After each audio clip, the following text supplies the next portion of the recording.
Hello, my fellow Ripplers. This is Chris Miles, your cash flow expert and anti-financial advisor.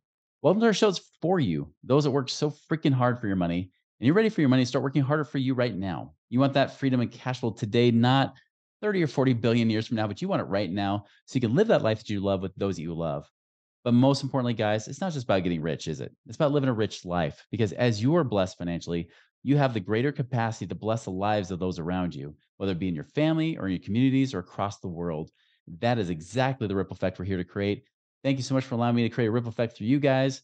Appreciate you guys. You've been binging on these episodes. You've been sharing them. Heck, you guys have been binging on the shorts, which I love too, because I love the fact that you guys have short attention spans. You're still going through those too. So thank you so much for tuning in because we couldn't create this ripple effect without you guys. As a reminder, if you haven't done so, speaking of our channel, if you're already subscribed to our Money Ripples channel, go and check out the Money Ripples podcast channel. Most likely, if you're watching this podcast, you're probably already subscribed to this channel or should be. Go check out the Money Ripples channel as well if you want more education to go beyond what we just talk about here on this podcast. Chris Miles was able to retire twice by the time he was 39 years old. But he's not content to just enjoy his own financial freedom and peace of mind. Chris wants you to have your own ripple effect so you can live free today. He's not the financial advisor you expected. He's the anti-financial advisor you deserve. He's jumping behind the mic right now, ready to make waves. Here's Chris Miles.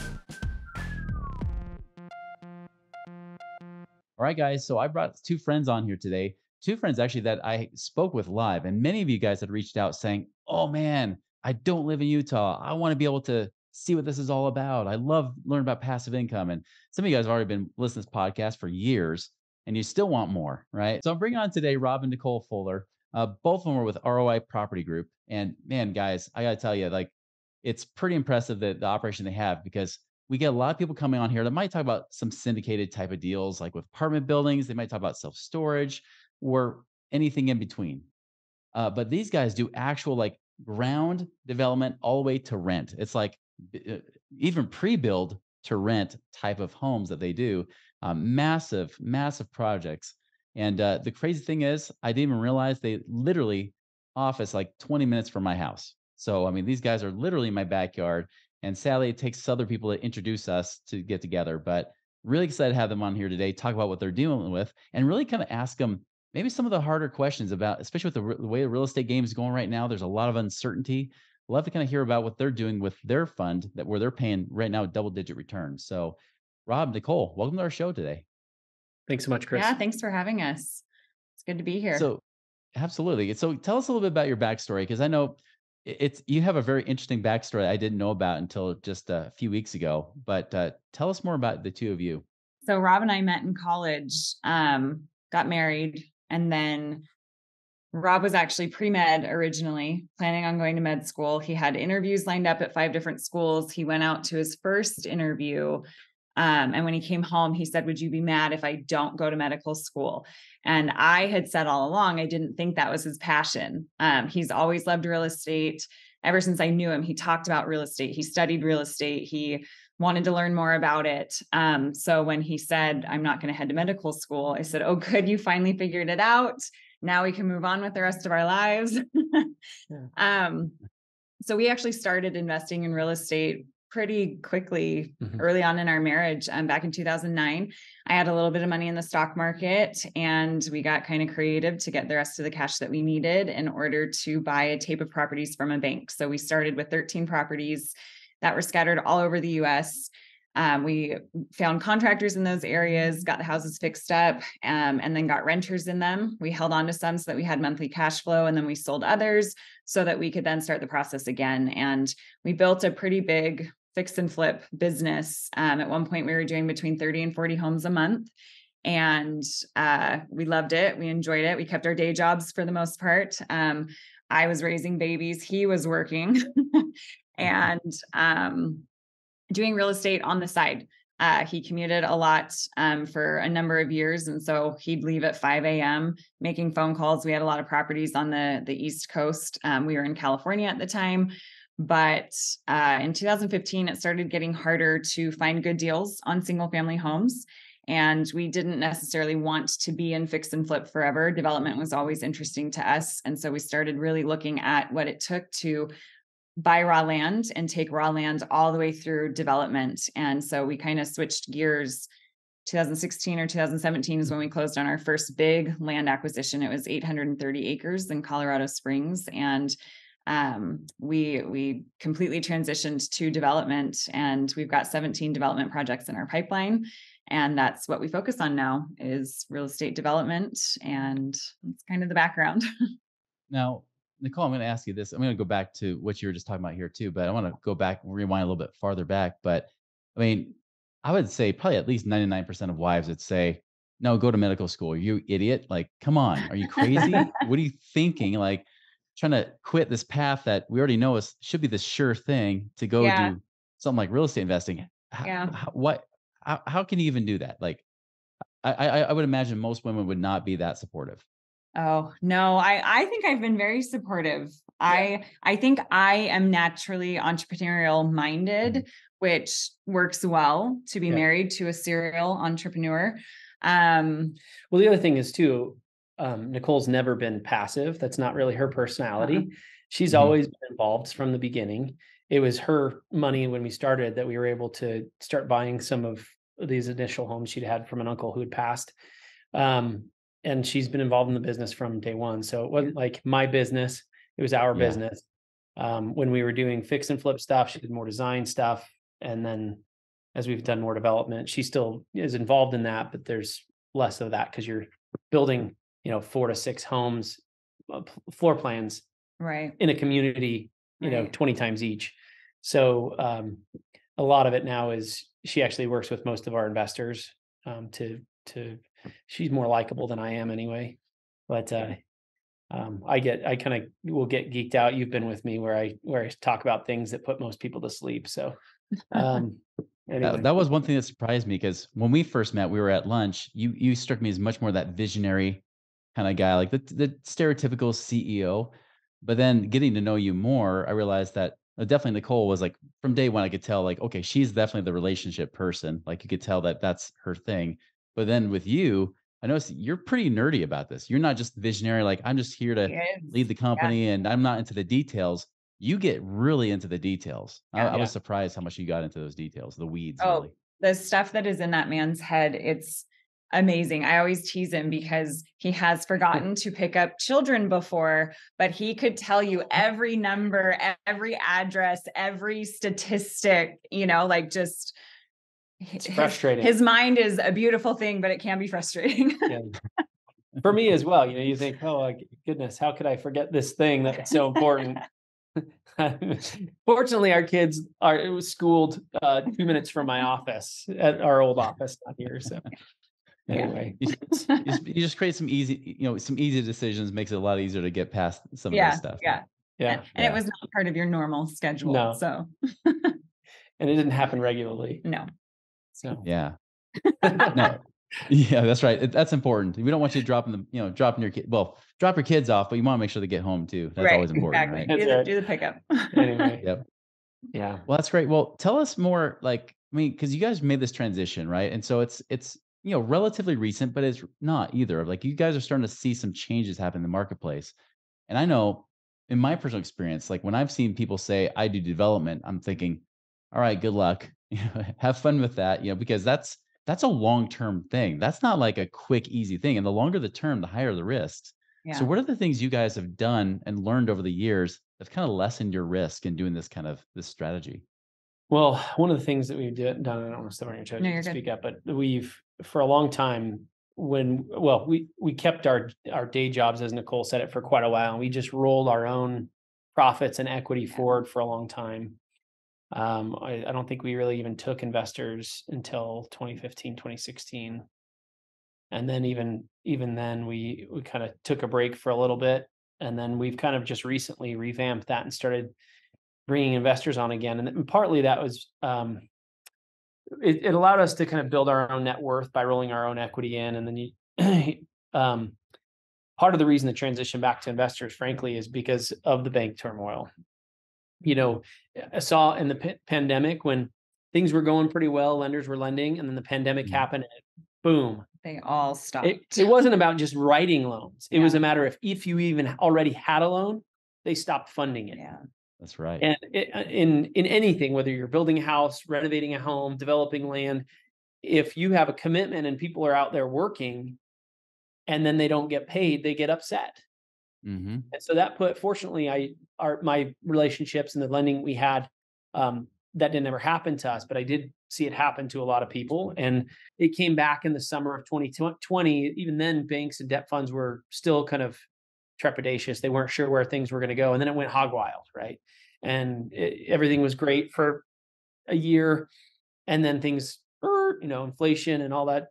I'm sure you talk about about that with people all the time. But what we didn't want to do was get caught up in a situation where we were going to be stuck with like banks who stopped, right? Yeah. I mean, we have bank relationships that, even recently we were going to close on a loan. The bank just decided, hey, our deposits aren't where we want them to be, and we don't want to extend any more loans in case something happens like SVB or one of these other banks where deposits go down and we are overextended and the FDIC shuts us down, or all those kinds of things, First Republic, all that.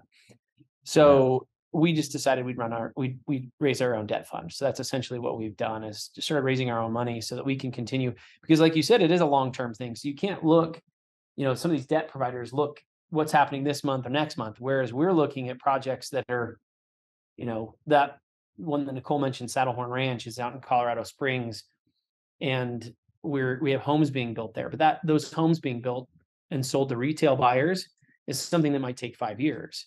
And, we were profitable much earlier than that, 2 years in kind of thing of selling homes, but those take time to sell. Now, traditionally we sell build to rent. That's a unique product for that, because that's a sold to a consumer type of product. But, even the buyers that we have are very even keeled and aren't as disturbed by the changes in the market. Pretium is a big one that we've, have relationships with, and Asia Pacific Land. And there's a number of them that buy these entire communities, and they look at it in the long game. Now, do rates affect them? Sure. But it's not the same way that it affects, the average home buyer. So, and those timelines do shorten, because we can sell a whole entire neighborhood to one buyer and they're renting it out, renting it all out. So because of that, there's a risk mitigation, which kind of brings it back to your question, because even if people aren't buying homes, they still have to have some place to live.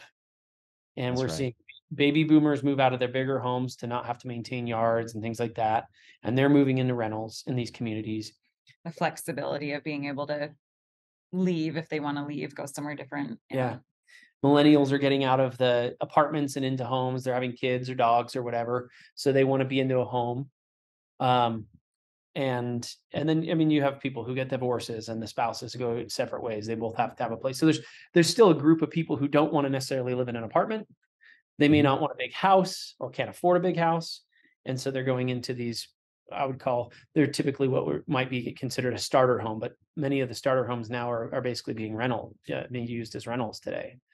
So, yeah, that's important to understand, because really, I brought it up actually in a recent episode on this podcast. It's kind of serendipitous, actually, because I brought up my 8 questions that I teach all of our clients, and here's how you kind of score an opportunity when you're looking at it. And one of them, of course, is like looking at the market, right? Where is there actually demand for this investment? And if we learn anything from the last recession, the worst thing is when everybody's trying to buy McMansions to try to turn and flip, right, and make big profits on them. But once credit tightened up, nobody could hardly afford. The markets got a lot smaller, versus those that had smaller, lower price rentals. That, I'm not saying like, bullet hole $10,000 type homes, right? But I mean, like, ones that are right about median price or just under that, those ones were still selling very strong. They held their values, and their rents were really strong too. And it sounds like that's kind of a similar model. What you're trying to do here too, is you're trying to fit that demand that everything's moving towards. Yeah. Because oftentimes when you have a higher priced home, those people, there was already only a small tier of people that could afford them. And when credit crunch, and that crunches that group of people, now they're not buying $1.2 million homes. Now they're buying $1 million. The people who are buying $1 million are now buying 850,000. People that were buying 850 are now buying 600 or whatever it is. So it just changes the dynamic of everything. So being in the place where most of our homes are going to be around that median home price or below, as far as renting them out, we do have the one neighborhood with big $1 million homes. But we bought that land relatively inexpensive, and that wasn't the intention from the start. So most of our build to rent projects are exactly like what you're saying. They're designed for the average everyday person who needs a place to live and can afford what we have on the market. And you mentioned too, like with banks, like do you do any lending with banks, or are you primarily just using investors' money to be the lenders, to be the bank for you? No, we have some banks that we work with. Mhm. Bank of Colorado is one of them. We've got a couple other debt funds that we worked with for years that still lend to us and are still lending money. Those are deep relationships, and they're not your traditional debt fund that's then turning around and selling those loans, which is what happens to a lot of them. They'll generate a loan and then they'll sell it. But one of the big ones that we have is Anchor Loans, and that they've been in business for a long time. We've been borrowing from them for 10 years. So, Like short term, long term borrowing, or oh, that's short term. Yeah. short term? Yeah. So even if interest rates go up, is that still priced in so that you guys can still Yeah. maneuver and change? And Yeah. Those are designed mostly for construction and renovation loans. So those are 1 year to 2 year loans typically. gotcha. And then after that, you get refinanced out of them. Yeah. We'll put them on a bridge, or with some communities, we'll put it to long-term debt financing with like HUD, which is Yeah. still lending. Government lending still lends. So those are a pretty safe place to be. So unlike some of our other friends, have you had an okay time still transitioning, even with all the changes in the banks and a lot of them, especially not wanting to do commercial anymore? Yeah. That's great. We closed a loan in January with Bank of Colorado at 6.75% or 6.7%, 75% loan to cost. We're doing a development using their financing, and it's great. On the flip side, we have had, like I mentioned, the one that backed out. And that happens, unfortunately, more and more as credit market is changing constantly. So, Mhm. but that's That's why so we're you're able to trying to go maneuver away that. from that and do our own debt fund, right? Raising Yeah. money. Yeah. There's always got to be another way around that kind of Mhm. system, isn't there? Yeah. Well, and there's, in my opinion, problems with banking system anyway, because if you can borrow it, they can get $1 deposit and lend 10. Yeah. How long does that last for? Right. Whereas we borrow $1, we spend $1, Uh-huh. right? And that seems like a more reasonable path to execution long term. And so I don't know how they maintain that, but I guess just with the government guarantee and promise behind them. Yeah. Well, and I know a lot of people are concerned, like, you just borrow people's money and just use it all, just use everybody's OPM, or are you putting your own money in this too? We've got a lot of our own Yeah. money in, A lot and of skin in the game. we share our financials with people when they come talk to us. Yeah. So we don't typically broadcast on a podcast, but We got the screen share all ready for you. No. Yeah, no, we share those financials, and we've got substantial amount of our own money and equity in these deals. That's great. Well, and I know a big question I get from our own clients that are asking about this kind of after they've talked with you or seen you present. A lot of them will say, okay, how can they afford to pay such great returns to investors, as being the borrower or being the lenders in that sense, but at the same time, still like do these huge development projects? Like, how do you still keep the cash flow coming in? And what's your response to them about that? Because obviously I know you got a mixture of portfolio, but how do you make sure you can always service the debt and keep paying investors? So traditionally, whether it's a debt fund or a bank that we've used in the past, they always have an interest reserve built in. And part of the Mhm. reason they do that is just to make sure that, because people are absolutely right. When you're putting pipes in the ground and a street in, there's no rent coming in.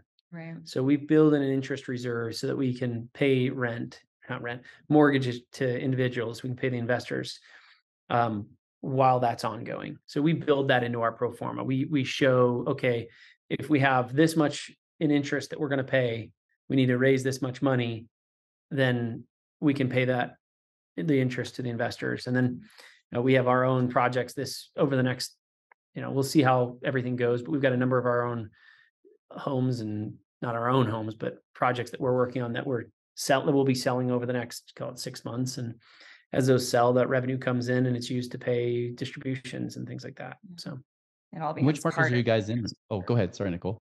Sorry, I was just saying that becomes part of our interest reserve so that Yeah. we have that money available. Right. Even when you turn around and sell them too? We sell the units, because we'll have the principal that gets returned and then the profit that comes in as well. Yeah. We pretty much just stick all of the revenue that we make back into the fund. So that's why when you ask how much we have, it's north of $10 million. I can share that happily and easily, but it's the exact amount we'll share financials with people when they come talk to us. But we've got a fair amount of skin in the game. So yeah. And one of the things about it too is with us being in it, our money gets lost first if there's ever any losses, right? And so we're pretty selective about what we take on, and we haven't taken on really new projects in the past. It's been about 8 months. Yeah, I was gonna say since August we kind of stopped. Yeah, we've got a lot on our plate, a lot in our pipeline. So, and we can always like put some on pause, right? Like we've got some that we own that we don't have any interest payments or anything like that, right? We own 640 acres without any interest, and we own 1,800 acres without any, because we own the land with cash. So there's no mortgage or anything like that. Those projects are both be big projects in Colorado Springs and be over 10,000 units between the two of them. That's a 15-year plan, right? Yeah. That's not something that's happening next year. So those are big projects that'll span a number of years. I like hearing that because I was speaking with another operator recently too, and he's like, I'll be honest, I haven't had a new deal in 8 months. And I said, that's one of the best things you could have told me, because the thing always worries me is that when people say, oh, you pay great returns and they keep wanting to give you money, much like money managers, right? When money managers keep getting money thrown at them, they have to figure out a way to deploy it. Right. Where when you hear people like you say this, like, hey, we haven't had any new projects, really, we can take some new money, but we're going to be pretty picky and choosy about this. And we're going to be very picky and choosy about the projects we go into. We may not be investing this, or we may have to hold off because it's not fitting our buy box that we have or meeting our criteria. That to me is a huge trust builder, because I don't want you just to buy anything just because you have the money for it or because there's demand for it. Like a lot of mutual funds do and REITs and things like that. You actually buy things because it makes sense, right? Right. Yeah. Yeah. And we with what we have on our plate right now, and just the credit market has been brought up, or it's brought up by many people, just until we understand what's happening with that as well. Our intention is to continue to hold off, and unless there's something that's just so golden, we don't anticipate doing anything right now as far as picking up any new projects. It sounds like the projects you already have, there's already a lot of development, a lot more costs are going into those anyways, right? Yep. Yeah. That's great. Well, what are some other common questions you hear? Like, I know you recently spoke with an attorney today, which it was not a pleasant conversation because the attorney you were already guilty until proven innocent. What were some of the results from that conversation? Honestly, speaking with attorneys is fine. We talk to them all the time. Some of our biggest investors are attorneys. Yeah, and most of them aren't aggressively coming at us. They're just looking at security. They're looking at, how are my clients secured? What really is, he dug into your background, your sales background and different jobs that you've had, and just different LLCs that we've owned, which all is public record. That's where he found everything. Yeah. Nothing hiding. He's a litigation attorney down in California. And I like the guy a lot, actually. He was great. Really pleasant to, even when you're coming, and asking questions, there's a way that you can be, cordial. Right? He did a very good job of that, doing due diligence for his client. And I would say a number of our bigger clients are actually attorneys. My single largest client went to Yale Law, has got 18 million with us right now. He's a super smart guy. He practiced securities law, retired when he was 42 from that, and has been investing in real estate for the last 20 years. So he's seasoned. He knows his way around real estate investments, and he's been investing with us for 9 years at this point. But a lot of real estate is kind of understanding the operator. Documents are important. This last guy brought up, some of the people he knew that went from zero to hero back down to zero, and there's a recession, right? Because of everything that happened. And the reality of it is that can happen. And so just knowing what you're going into, there's no guarantees, right? But I feel like most of ours are relatively well, I would say they're well positioned, because they're going to be rental communities. We already have takeouts planned with HUD, where HUD comes in and finances. We already have term sheets from them where they take out 98% of all the costs. And of course, some of those things can change, but if HUD comes in and finances out 98% of all the cost, then the investor's taken out at that point. Seems like that's a really easy transition, right? And got a few of those projects, and so most of ours feel really good that way. And we also have the ability to sell a number of them. We also, because they're individual single family lots, we could sell individual homes, we can sell individual lots, we can sell bulks of lots to D.R. Horton and so on and so forth. And we do have some that we consider doing that with periodically. And we will sell some when we have an offer that comes in, right? Everything's for sale. Yeah. Our job is to make money for ourselves and for our investors. They would say, well, not everybody says this, but I would usually say the deal of a lifetime comes every week. Because people always come at us with like, oh, this deal is unbelievable. You'll never see anything like it ever again. And, if you've been in this and you've been serious long enough, I can say no to a deal today and see something exactly like it or way better next week. And if we have to pass on some because we just don't have the ability to do something, that happens. But guess what? We'll see a deal as good or better next week or next month or in 6 months. It's just a matter of time. So we're pretty comfortable and confident in what we're doing. I'm going to ask this question before I kind of ask what I feel like are some of the most important questions here. And I appreciate you guys being open and honest. And as a reminder, everybody, of course, we're not giving recommendations. You guys go and put money with these people just because they're on our podcast. Doesn't mean we're sponsoring them in this way or anything like that. But really the question I want to ask before I ask these other questions is, first, if people want to get a hold of you, they want to see more about this, especially because I know you guys pay a very healthy return on your fund. How would they do that? Best is just to email me, Nicole, Nicole, at roipropertygroup.com. And then I'll reach out and we'll get something scheduled and we'll do a one-on-one call. So it's the easiest. Perfect. Yeah. Mm-hmm. There's also, on our website, you can actually, if you go to roipropertygroup.com, there is a form submission link there as well. And that comes to myself and Mackenzie, and I think one other person on our team. So that's also an option. And you can even see some of the projects you guys have been working on too. Yeah. Yeah. We every month update each of the projects, typically with drone footage and photos. If dirt's moving, sometimes dirt's not moving, so those pictures aren't going to change. But there's always written text as well about the changes and updates on each of the projects.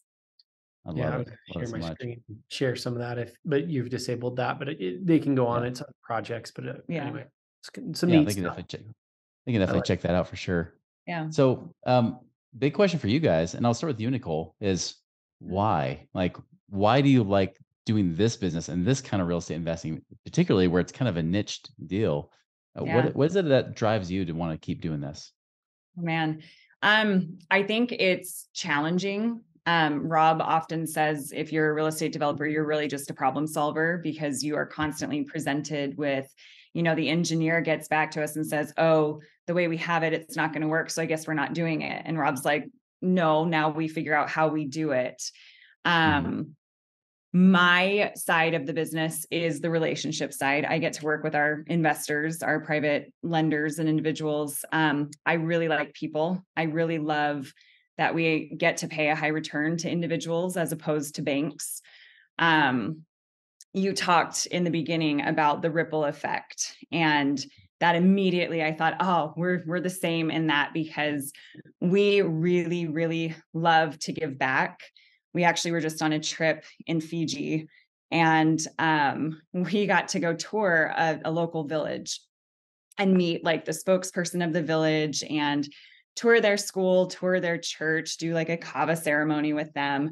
And when we left, we decided, typically when we travel, we find a service opportunity, a way to give in some way to the local area that we're at. So we decided on a dollar amount that we wanted to give to this village to help them with whatever they needed help with. And since being back, we've only been back for about 5 days now, but the number of phone calls and text messages, like our WhatsApp is always going because these people are so appreciative for what we were able to do for them. And I'm just immediately like, we have family in Fiji now, and we've got to go back and take care of these people. This job and this lifestyle allows me to really do what I want to do, which is take care of as many people as humanly possible. We are in the process of setting up a charitable organization. But it has expanded our world in a way that I just don't think is always possible with your 9-to-5 job. I like the constant change, the constant needing to learn something new. I like the new connections that we make with other individuals. And it's really fun for me in particular, when I had really young kids and I was doing the design, I actually got to see something. You raise kids and that's the most important job. And I love it. I love being a mom. It is my number one.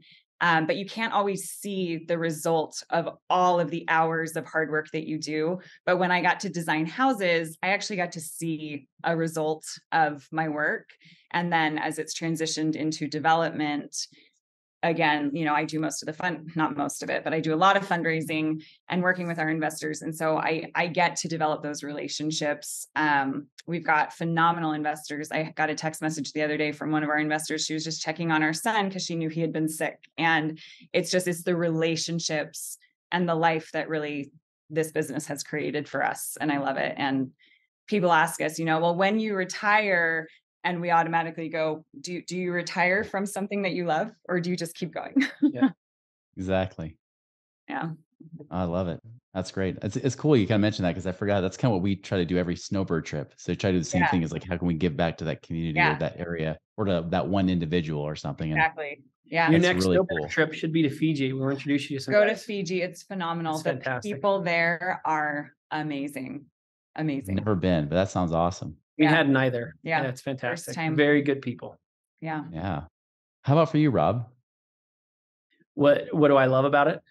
Yeah. What's I guess in your case, like, why do you do this work? Like, why do you love it? Yeah. I would say I'm not a creative person in the sense that I design art and things like that, but I'm pretty good at problem solving. Mm-hmm. And I hadn't really considered it until it was actually Audrey years ago who had said, "Oh no, because she said, they were like, oh, how are you creative?" I'm like, "I'm not really a creative person." And she was like, "Everybody's creative." And then I got thinking, I was like, "Oh yeah, this is my creativity, is being given a problem and saying, okay, how can we solve that?" And so I like the working with, municipalities and engineers and attorneys to get all of the documents in order and make a community possible. And so that for me is very interesting. I love it. And you're good at it. You are very good at it. So I'd like to think so. So anyway, that's what I love about it. And so we'll keep on doing it until we die.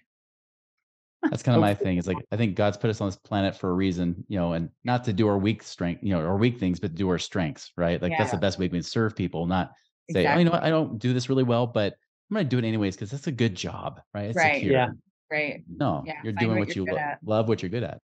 Yeah. Awesome, guys. Well, appreciate you guys being on, and definitely we'll put your website in the show notes, as well as Nicole, your contact information as well, so people can reach out. And definitely this is great getting to know you even more. As every time I get to talk to you guys, I always learn something new, and I love that. And I know there's a lot of people that will love to get to know you guys as well. So appreciate you being on today. Yeah, thanks for having us. Yeah. And everybody else, feel free to reach out to them, of course. Like we said, all the comments in the show notes. You can also go to moneyripples.com. This is all transcribed, so you can see it there too. But that's the thing, guys, is that, if anything, this ripple effect is not just about making money, although that's a great way to do it. And trust me, they've got some great options themselves that could actually help you make a lot of money. But ultimately, what this really comes down to, guys, is really helping you create more freedom for yourself and liberate yourself so that you can also be a liberator of others. So guys, go and make it a wonderful and prosperous week. We'll see you later.